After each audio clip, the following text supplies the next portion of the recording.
લખતર તાલુકામાંથી પસાર થતી નર્મદાની મુખ્ય કેનાલમાં સાફ સફાઈનો અભાવ. લખતર તાલુકામાંથી પસાર થતી સૌરાષ્ટ્ર તરફ જતી નર્મદા વિભાગની મુખ્ય કેનાલમાં છેલ્લા ઘણા સમયથી દુર્દશા બેઠી રહી છે. તેમ છતાં તંત્રના પેટનું પાણી હલતું નથી.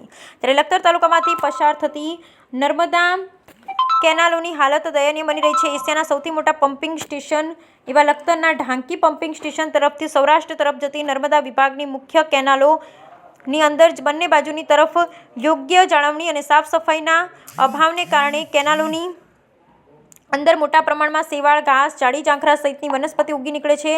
તેમજ અનેક જગ્યાએ મોટા પ્રમાણમાં કચરાના ઢગલા પણ જોવા મળી રહ્યા છે. નર્મદાનું પાણી લોકો પીવા માટે તથા સિંચાઈ માટે ઉપયોગ કરતા હોય ત્યારે મુખ્ય કેનાલોની અંદર નર્મદા વિભાગની ઘોર બેદરકારીને કારણે સાફ સફાઈના અભાવે જોવા મળી રહી છે. ત્યારે મુખ્ય કેનાલોની અંદર સાફ સફાઈ નહીં કરાતી હોવાની અનેક જગ્યાએથી જાગૃત નાગરિકોમાંથી ફરિયાદ સાંભળવા મળી રહી છે. નર્મદા વિભાગ અને સ્થાનિક તંત્ર આ મુદ્દે કોઈપણ જાતનું ધ્યાન નથી આપતું. તંત્ર કેનાલોની અંદર સાફ સફાઈ કરવા બાબતે ઉદાસીનતા દાખવતું હોવાનું દેખાઈ રહ્યું છે. Bureau report Jayendrasinh Jhala.